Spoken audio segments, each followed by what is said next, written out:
Bonjour, aujourd'hui je vais vous parler de la course de voiture la plus lente au monde et croyez-moi, elle est vraiment lente. Alors c'est des chercheurs à Toulouse spécialisés en nanotechnologie qui se sont amusés à faire une course de Formule 1 pour physiciens, ils ont appelé ça la Nanocar Race. Donc ils ont fait venir plein d'équipes de partout dans le monde, de collègues physiciens, chacun venant avec sa voiture.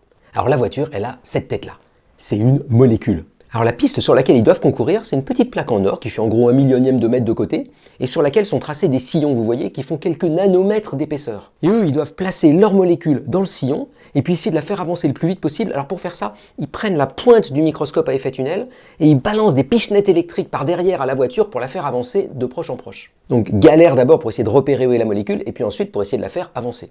Alors les vainqueurs, je vous les présente, c'est eux. Tenez-vous bien, ils ont réussi à avancer de 800 nanomètres en 24 heures. Alors je me suis amusé à calculer que cette vitesse, ça voudrait dire qu'en un an, ils seraient arrivés à parcourir 0,3 mm. Rendez-vous compte, leur voiture va 500 fois plus lentement que la vitesse à laquelle poussent nos cheveux.